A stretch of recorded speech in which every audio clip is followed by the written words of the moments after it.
হৈমন্তী বর্মনের দুই অসহায় ছেলেকে নিয়ে তার দিদি বিনাপানি সিংহ সংবাদ মাধ্যমের সামনে পুলিশের বিরুদ্ধে একরাশ ক্ষোভ উগরে দেন। তিনি বলেন, ধার্য বস্তু দেহে ঢেলেই হৈমন্তীকে পুড়িয়ে মেরেছে তার শ্বশুরবাড়ির লোকজন। পুলিশে অভিযোগ জানানোর পরেও পুলিশ স্বামী মৃণাল কান্তি এবং ভাসুর তাপস কান্তিকে গ্রেফতার করছে না। তারা গায়ে হাওয়া লাগিয়ে ঘুরে বেড়াচ্ছে, পুলিশ দেখাও দেখছে না। তাই তিনি পুলিশ প্রশাসন, মানবাধিকার কমিশন ও মহিলা কমিশন প্রত্যেকের কাছে অনুরোধ করছেন তারা যাতে নির্যাতিত পরিবারটির পাশে দাঁড়ায়। গৃহস্থ হিংসার শিকার হৈমন্তীর দিদি বিনাপানি সিংহ সংবাদ মাধ্যমকে জানান যে স্বামী ভাসুর শাশুড়ি মিলে নির্মমভাবে হৈমন্তীকে খুন করেছে, কিন্তু পুলিশ এ ব্যাপারে কোনো সাহায্য না করে তাদের হেনস্থা করেছে। তাই তারা বাধ্য হয়ে মানবাধিকার কমিশনের কাছে এসেছেন। তাদের দাবি, যারা এই নির্মম হত্যাকাণ্ড সংঘটিত করেছে তাদের যেন বিচার হয়। মেলাঘরের পুলিশ প্রথম থেকেই তাদের পরিবারের সাথে খারাপ ব্যবহার করছে। পুলিশে নানাভাবে তাদের হেনস্থা করছেন, এমনকি এফআইআর না নেবার হুমকি পর্যন্ত দিয়েছেন। হৈমন্তীর শিশু দুটি ট্রমার মধ্যে রয়েছে, তাদের দেখভাল করার জন্য কোনো সাহায্য পাওয়া যায়নি।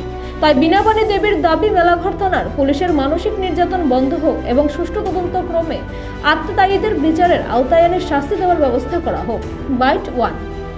হৈমন্তীর পরিবার থেকে অপর এক ব্যক্তি জানান, 2024 সালের 20 ডিসেম্বর হৈমন্তী বর্মনের মৃত্যু ঘটে মূলত গৃহস্থ হিংসাজনিত কারণে। কিন্তু পুলিশ প্রথমে এফআইআর নিতে চাইছিল না, পরে চাপে পড়ে এফআইআর নেয়, কিন্তু কোনোভাবেই পরিবারের অন্যান্য সদস্যদের সাহায্য করে না। মৃত হৈমন্তী বর্মনের স্বামী ভাসুর এবং শাশুড়ি আইনের আওতার বাইরেই রয়ে গেছেন। হৈমন্তী বর্মন একজন শিক্ষিকা এবং সমাজে একজন প্রতিষ্ঠিত ব্যক্তি। তার এরকম নির্মম হত্যা মেনে নেওয়া যায় না। শিশু দুটিও নিজের চোখে সবকিছু দেখেছে, ফলে তারা এখনো ভয়ের অবস্থায় রয়েছে। পুলিশের কাছে বিচার না পেয়ে তারা এখন মানবাধিকার কমিশনের দ্বারস্থ হয়েছেন। সকলের কাছে তাদের অনুরোধ, হৈমন্তী বর্মনের শিশু দুটি যেন সুষ্ঠু বিচার পায়। পুলিশ প্রশাসন, ত্রিপুরা আইন ব্যবস্থা, মানবাধিকার কমিশন সবাই যাতে আমার সাহায্য করে। ছোট্ট ছোট্ট বাচ্চারা যাতে আইন পায়, আমরা পরিবারের থেকে যাতে সবাই আইন পায়। ওকে নির্মমভাবে হত্যা করছে ওর হাজব্যান্ড আর শ্বশুরবাড়ির লোক মিল্লা। আমরা পুলিশের থেকে কোনো সহায়তা পাইতেছি না। আমরা নিরুপায় আজকে মানবাধিকার কমিশনের কাছে আইছি। আমি ত্রিপুরার বিচার ব্যবস্থার কাছে, ত্রিপুরার মুখ্যমন্ত্রীর কাছে, ত্রিপুরার জনগণের কাছে আর ত্রিপুরার সব মানুষের কাছে আমার বোনের বিচার চাই। জনগণ যাতে এমন একটা খুনি যে প্রকাশ্যে ঘুরা বেড়াইতেছে, হেরে কেমনে আশ্রয় দিছে এতদিন পর্যন্ত, সে কেমনে আশ্রয় ফেরিছে। আর মেলাঘর থানার পুলিশ আমরা লোকে খুব খারাপ ব্যবহার করে। আমার বোনের মেয়ের সঙ্গে একটা ওমেন একটা পুলিশের চাকরি করে, তাই না 2 দিন খারাপ ব্যবহার করছে, অনেক দিন করছে। ওসি খারাপ ব্যবহার করছে আমরা লোকে। আমার বোন বলে কথাই কইছে না। আমরা ওই টাইমে কি রেকর্ড রাখার টাইম, আমার বোনেরা 2 দিকে বাইন্দা রাখছে, পায়া বাইন্দা রাখছে। আমি আমার ছোট বোন মিল্লা করছি, ওষুধ লিয়ে দৌড়াদৌড়ি করতেছি না। ওর অক্সিজেন মাস্ক ধরে রাখুন না, স্যালাইনের এটা ধরে রাখুন না, আমরা রেকর্ড করুন। আমরা তোমরা কি দেখছো? কেউ দেখছে না, কথা কইছে না। আমরা কই না, অনেক মানুষ দেখছে। তারা চিনো দেবাশিস সাহা কইছে তাইনের লোক আমার তর্কাতর্কি হয়েছে, তাই না আমরা অনেক দিন ঘুরাইছে।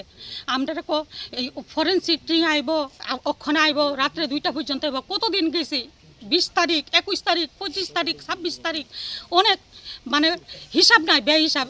তারা এফআইআর লো না, এমন এফআইআর লইতাম না, ইংলিশে এফআইআর লইতাম না, আমরার মতো লইতেই বানাইলে এফআইআর লইতাম না। জোর করে তারা আমরা, আচ্ছা যাই হোক, তারা এফআইআর কইছে আমরার মতো কইলে এফআইআর লেখা হইব, রাহুম নাইলে রাখতাম না। এরপরে একটা দোকানে গিয়েছিল, তারা এফআইআর লেখছে, কুয়া দিছে। আবার হাস্যা মন হইতেছে যেমন আপনারা সামনে তারা ঘটনাটি দেখছেন। আমরা কইছি এইটা করছে, আরও তো জানানি হয়েছে। আপনারা যেমন সামনে আসছিলেন এমন কইরা কইতেছে, তারা আমরার মতো কইলেই লুম নাইলে লইতাম না। এরপরে আমরা এফআইআর একটা দোকান থেকে লেহাইয়া বাংলাতে, এরপরে এটা লেগে আবার টাকাও লইছে।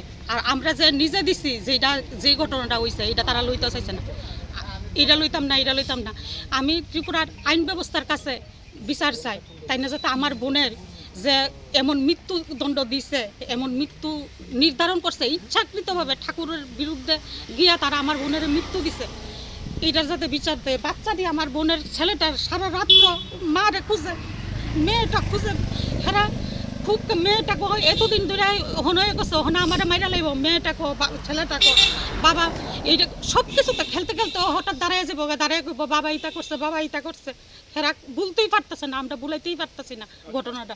আচ্ছা, ভাসুর যে কি বর্মন একজন আছে, ভাসুর তো সবসময় মায়ের দৈর কইতো, তাই শাশুড়ি উষারানী বর্মন কেউ গেছে না হাসপাতালে, এরা এত আত্মীয় স্বজন, একলা হাসপাতালে কেউ নাই। জিজ্ঞাসা করছি মৃণাল কেমন হয়েছে, এইটা জানি না, দেহ গেছে গেছে গা, একটা টাকা পয়সা দিছে না। সব টাকা পয়সা আমরা জোগাড় করছি, এরপরে কত টাকা লাগে, একটা লোক নাই হেরার বলে দুনিয়ার আত্মীয় স্বজন কেউ আইছে না, একটা জাল আইছে না। এত বড় ঘটনা হয়েছে, ঘরের থেকে যে তাই যে জিগাইছি তোর জেঠুমনি বাড়িছে নি, তারা বাড়িছে না। সারা পাড়ার মানুষ একখান হয়ে গেছে গা, তারা বলে দেখছেই না, তাই ঠাম্মাও গেছে না। আর বাসুর প্রায় সময় মাইর দূর করতো। নাম কি তার? বাসুরের নাম হইল মানুষ বর্মন। এরপরে তাই যা যে ঝুমা বর্মন, তাই এইটাও যুক্ত। বোনেরে কইছি বোন তোরে কেটা করছে, তারা সবাই মিললে এটা করছে। এরপরে তাই শাশুড়ি তো আমার বোনের মেয়ের জন্য আমরা জীবিত থেকে ফোন করছি, কইতাছে মাসি মা যদি আইয়া মার আরও বাঁচতে পারতো না। শাশুড়ি বকাবকি করতেছে, তখনও শুনছি বকাবকি করতেছে। আমরা যে গিয়া জীবিত পাইছি আমার বোনের ছেলে আর মেয়েরে, এইটাই আমরা মানে ঠাকুরের কই আর কি। আর এতদিন মানে এতক্ষণ পর্যন্ত যে জীবিত আছিল, আমরা তো ভাবছি তারারও মেয়েরা লইব। তারা এমন নির্মমভাবে আমার বোনের প্রতিনিয়ত মারতো। এটার লিগে মেলাঘর থানাতে অনেকবার জানানো হয়েছে, কিন্তু কিচ্ছুই তারা করছে না।